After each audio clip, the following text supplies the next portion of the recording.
Good morning to all. So today we had to focus on the chapter which is The Hanging by George Orwell, in which we had to focus on the classroom activity based on this chapter. So in our last class we discussed regarding the concluding part of this chapter. So in the textbook page number 97 onwards we have this classroom activity. So regarding this story is based on the author's first-hand experience as an imperialist police officer in Burma. His detailed and clear portrayal of an entire hanging episode is the central feature of this Orwell's work. And also Orwell treats the entire scene with brutal honesty and directness that evokes in reader's mind a strong feeling against the capital punishment. So here the capital punishment is one of the most important topic that we have to focus on, which is the theme of this story. And also this story uses a technique of hiding the real message by projecting a lot of unimportant facts and details. And this technique is known by the name irony. And also the irony is useful in places where direct statement cannot fetch the maximum force. So before going to this classroom activity, we had to focus on the concept of this irony which is used in this chapter. So basically, this story uses a technique of hiding the real message by projecting a lot of unimportant facts. അതായത് വളരെ important ഇല്ലാത്ത കാര്യങ്ങളും അതുപോലെ തന്നെ ഡീറ്റെയിൽസുമാണ് കൂടുതലും ഈ സ്റ്റോറിയിൽ നമുക്ക് കാണാൻ സാധിക്കുന്നത്. So basically, this is the kind of technique which is used by the author in which hiding the real message by projecting a lot of these unimportant facts and details. And also this technique is known by the name irony. The irony is useful in places where direct statement cannot fetch the maximum force. So regarding the concept of this irony, in most modern critical uses the term irony, there remains the root sense of dissembling or of hiding what is actually the case. And also the ironic statement usually involves the explicit expression of one attitude or the evaluation. So here we had to focus on the irony which is used in this chapter. So the condition of the Burman prisoners portrayed in the essay is tragic and the role of British officials is comic. And the author gets to see and feel the awkwardness associated with the death at the hanging. Ironically, he cannot stop it or even say what is in his heart. He has got to follow the rules and cannot interface with the proceedings. Everyone feels sick about the hanging. The bad feeling lasts until the hanging is over. After that, they celebrate it with a drink. The local people are being tried and hanged by the foreign rulers who do not have any right to do it. And Orwell's writing also shows that none of the prisoners has received a fair trial. And their fates are ironic about all form of the resistance fails. They are hanged and the party ends with a drink to wipe out the distance resulting from witnessing a death. In the case of Orwell, he is facing a moral dilemma. A sick feeling strikes everyone when the prisoner prays God and the superintendent allows him more time before they hang him. The silence with which the man accepts his fate and does not make any fuss is a sign that resistance against the British rule was brutally crushed. The irony is that while the man would not resist, he shows his disapproval of the British rule by calmly accepting the death sentence imposed upon him. And the irony is that while the man would not resist, he shows his disapproval of the British rule by calmly accepting the death sentence imposed upon him. Orwell does not know where will this irony end because it can be over only with the overthrow of British rule. He has to laugh and drink with the British folks. He ironically recognizes he has grown used to this way of life. However, the death of the poor convict also wakes him to the reality of the British Raj and how ironic or rather tragic it is to be a part of such a cruel and reckless herd that destroys the innocent lives only to express its own superiority and might. Moreover, the poor man's death makes him ask of himself if his death was more ironic or it is British Raj. Orwell's work raises several questions which neither those imperialists and nor the people they ruled would have been able to answer conveniently. However, Orwell's account of a prisoner's hanging in Burma is deeply unsettling, and not because it evokes sympathy for the simple and poor prisoner, because it helps us to understand the level of atrocity and the kind of horror the imperialists could perpetrate without feeling its weight on their hearts and consciences. A hanging takes the form of a procession or the last ritual and then ends in a party. No one is even the slightest concerned for the life that was cut short. So a hanging takes the form of a procession or the last ritual and then ends in a party. So basically this is regarding the irony which is used in this story. So this means that the hanging itself is a kind of irony which is portrayed in this story. So that's regarding the use of irony in this story. Now we have to focus on the classroom activity based on this story. So the first question is that what strikes you first about the narrator? Does he have the authority to stop the hanging? What doesn't he? So this question is regarding the narrator point of view. So what strikes you first about the narrator? So in the given narrative, the narrator is neither the one in charge nor the victim. This positioning makes him an observer, not as responsible as the officer and not as hopeless as the one who is to be hung. First thing that we have to observe in such a narrator is compliance with the mood of the majority. He laughs with the crowd on jokes cracked about the victims. He observes the face of the victim with a sense of derision and always keeps line with a fellow warders. The irony works precisely because of this narrative position. So in this chapter, the narrator is George Orwell and he is neither the one in charge nor the victim. And also this positioning makes him an observer, not as responsible as the officer and not as hopeless as the one who is to be hung. So the first thing that we have to observe in such a narrator is that the compliance with the mood of the majority. So here the compliance with the mood of the majority means accepting the majority. And also he laughs with the crowd on jokes cracked about the victims and he observes the face of the victim with a sense of derision. So derision means ridicule, പരിഹസിച്ചു നോക്കുന്ന അവസ്ഥ. And always keeps line with the fellow warders. The irony works precisely because of this narrative position. So as a narrator in this story, so he narrates all these kinds of activity in this story in an ironic manner. So basically the irony works precisely because of this narrative position. Then the second question is that how do you think a civilized society punishes its wrongdoers?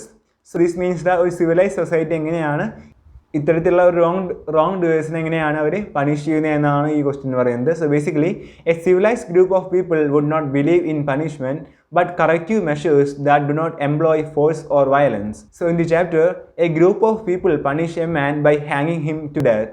This is not only a return to the barbaric past, but a forsaking of everything good that the journey to civilization has put in human souls. The fact that most of the modern nations have removed the capital punishment from their legal procedures lawless and anti-civilizational. So this means that the kind of attitude regarding the civilized people, how they treated this prisoner. So in this story, a group of people punish a man by hanging him to death. So this means that the capital punishment is not good. So the third question is that who do you think is evil and cruel in this story? And does the story give a clear idea of who the persecutors are? So it is the society at large that is evil and cruel in the story. All the officials and the magistrates, the superintendent of police, the jailers, the warders, the guards and the executioners are the ones who represent the power of the state. They are the people who control the society. But the story does not give a clear idea of who the persecutors are. So basically in this story, it is the society at large that is evil and cruel in this story. Then the fourth question is that how do you think the power works in this story? So the magistrates, superintendent of police, the jailers, warders, the guards and the hangman are the officials through whom the power works in the story. So എപ്രകാരമാണ് power ഈ സ്റ്റോറിയിൽ work ചെയ്യുന്നത് എന്നാണ് question. So basically the magistrate, superintendent of police, the jailers, warders, the guards and the hangman are the officials through whom the power works in this story. And also the power is perceived through the actions of these officials like this. And the last question is that some descriptions about the person who is going to be hanged do not match the image of the hardened criminal, or do you think his indifference to what is going to happen to him makes him a hard man? So this is regarding the prisoner's attitude. So basically we should think that it is the indifference to what is going to happen that makes him a hard man. He is certain that he is going to be hanged. He is quite helpless. He is handcuffed and chained and is surrounded by the guards and officials. He has to accept it as his fate. So he might have decided to face the ordeal without thinking about his death. It is also possible that his faith in God gave him the courage to face his end. So that's regarding the final question in this chapter. So basically this question is regarding the attitude of this prisoner. Then after that, in the textbook page number 98, in this story we find many of the observation or description are meant to convey the opposite meaning. What is said does not mean what it seems to mean at first reading. There are also utterances and incidents which evoke a response opposite to what one might expect. This is what is broadly referred to in literature as the irony. So here we have the concept of this irony which is used in this story. And also, to describe the working of the modern power, there is no better literary device than the irony. Power in the contemporary society is not an evident force, it is hidden in the mesh of social relations. It runs through the hierarchies, and also the hidden nature of this phenomenon can be brought out only by those devices that can hide the meaning so skillfully as to make them shine through more powerfully. So here we have the concept of the irony along with the powers. So basically, to describe the working of the modern power, there is no better literary device than the irony. So in this story, it is clear that the power is one of the most important aspects, and also the power in the contemporary society is not an evident force. So ഒരിക്കലും അത് present ആയിരിക്കുന്ന ഒരു അവസ്ഥയായിരിക്കില്ല, എപ്പോഴും അത് hidden ആയിട്ടിരിക്കുന്ന social റിലേഷൻസിൽ എപ്പോഴും hidden ആയിട്ടിരിക്കുന്ന ഒരു അവസ്ഥയാണ് എപ്പോഴും പവർ എന്ന് പറയുന്നത്. So in this story it is also clear that the power is one of the most important aspect that we should keep in mind, and it is hidden in the mesh of the social relation, and also it runs through the hierarchies, and the hidden nature of this phenomenon can be brought out only by those devices that can hide the meaning so skillfully as to make them shine through more powerfully. So the author uses the literary device of this irony in such a way that to hide the meanings so skillfully as to make them shine through more powerfully. വളരെ powerful ആയിട്ട് നമുക്ക് മനസ്സിലാക്കാൻ വേണ്ടിയിട്ടാണ് ഇത്തരത്തിലുള്ള ഒരു irony ഈ ഒരു സ്റ്റോറിയിൽ use ചെയ്തിരിക്കുന്നത്. So in the textbook page number 97 and 98 we have to focus on this classroom activity. So in this story we come across many observations or descriptions that are meant to convey the opposite meaning. The writer says something but means the opposite. This technique or the device in literature is called as the irony. And also, the irony is employed for humor or emphasis. Now, we have to focus on the second classroom activity based on this chapter, which is given the textbook page number 98 and 99. So, the first classroom activity. It was about 40 yards to the gallows. I watched the bare brown back of the prisoner marching in front of me. He walked clumsily with his bound arms, but quite steadily, with that bobbing gait of the Indian who never straightens his knees. At each step, his muscles slide neatly into place. The lock of hair on his scalp danced up and down. His feet printed themselves on the wet gravel. At once, in spite of the man who gripped him by each shoulder, he stepped slightly aside to avoid a puddle on the path. So in this passage, the man is never so careful to avoid the puddle. Can you see the irony of his gesture? So in this passage, we had to focus on one sentence in which the man is ever so careful to avoid the puddle. So can you see the irony in this gesture? So basically, the man is being taken to be hanged. He will die in few minutes. Such a man who is going to face the greatest ordeal carefully avoids a little puddle. So it is the ironies. So basically നമ്മൾ ആ story എടുക്കുമ്പോൾ പറഞ്ഞിട്ടുണ്ടായിരുന്നു ഇത്തരത്തിലുള്ള കുറച്ച് സംഭവങ്ങളാണ് irony എന്ന കോൺസെപ്റ്റിലേക്ക് കൊണ്ടെത്തിക്കുന്നത്. അതായത് ഇവിടെ തൂക്കിലേറ്റാൻ പോകുന്ന ഒരു മനുഷ്യൻ ഇവിടെ ഒരു ചെറിയൊരു ചെളിക്കുണ്ട് അവോയ്ഡ് ചെയ്യുന്ന ഒരു അവസ്ഥ. സോ ഇതാണ് ഈ പാരഗ്രാഫ് എഴുതുന്ന ഐറണി എന്ന് പറയുന്നത്. So basically I repeat, the man is being taken to be hang and he will die in few minutes. Such a man who is going to face the greatest ordeal carefully avoid a little puddle. So it is an irony that we have to focus on in this paragraph. Then the second one is based on the opening paragraph. So one prisoner had been brought out of his cell. He was a Hindu, a punny wisp of a man with a shaven head and a vague-licked eyes. He had a thick, sporting mustache, absurdly too big for his body, rather like the mustache of a comic man on the films. 6 tall Indian warders were guarding him and getting him ready for the gallows. 2 of them stood by with rifles and fixed bayonets, while the others handcuffed him, passed a chain through his handcuffs, and fixed it to their belts, and lashed his arms tight to his sides. They crowded very close about him, with their hands always on him in a careful, caressing grip, as though all the while feeling him to make sure he was there. So basically, this is the opening paragraph of the story, in which we have 2 important questions based on this. So the first question is that, do you spot any irony? Then second one is that, how does irony make visible the covert workings of power? Regarding the first question, this passage is full of irony. The prisoner was a small, thin and a weak person. but he is guarded by 6 tall Indian warders. Two of them had rifles with bayonets, others handcuffed, and a chain was put through the handcuff and it was tied to the belts of the guards. And his arms were also tied.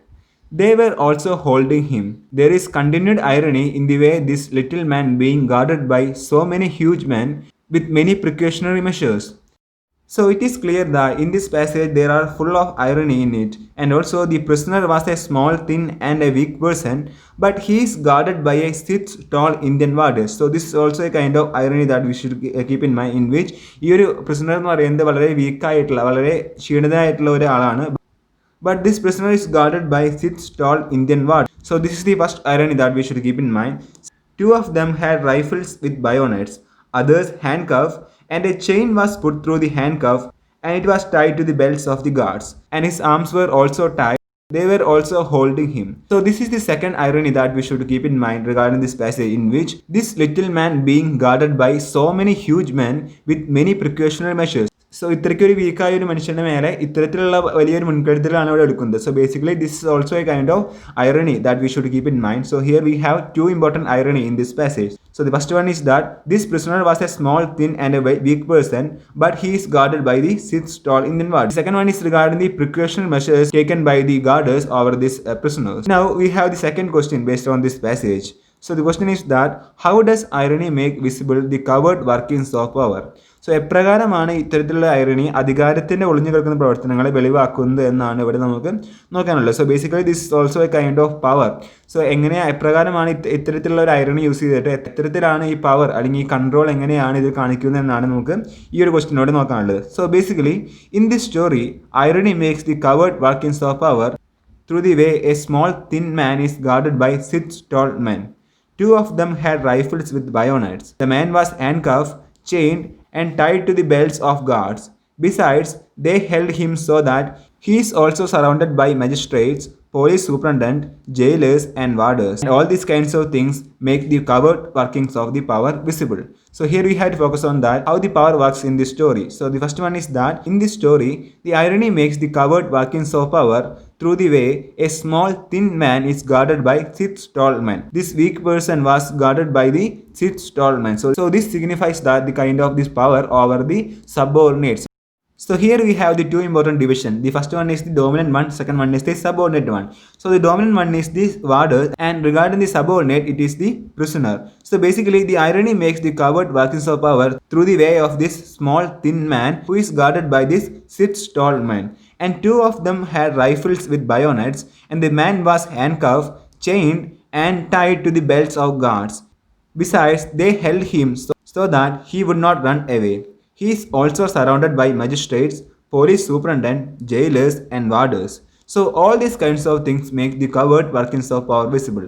So this signifies that എപ്രകാരമാണ് ഈ ഒരു power ഈ സ്റ്റോറിയിൽ എങ്ങനെയാണ് അത് work ചെയ്യുന്നത് എന്നാണ് നമുക്ക് ഇവിടെ നോക്കാറ്. So basically with the help of this irony, it makes the covert workings of power through the way of this small thin man who is guarded by this 6 tall. അതായത് ഇവിടെ ഈ പ്രിസണർ സബോർഡിനേറ്റ് ആയിട്ടും അതുപോലെ തന്നെ അവിടുത്തെ dominant person എന്ന് പറയുന്നത് അവിടുത്തെ ഒഫീഷ്യൽ ജയിലത്തെ ഒഫീഷ്യൽസ് ആയിരുന്നു. സോ ഇവിടെ ഈ ഡോമിനന്റ് പേഴ്സൺ ആണ് ഇവിടെ ഈ സബോർഡിനേറ്റ് ആയിട്ടുള്ള ഈ പ്രിസണറിന്റെ മേലെ ഈ അധികാരം സ്ഥാപിക്കുന്നത്. So basically in this story the irony makes the covert workings of power through this prisoner who is guarded by these 6 tall men.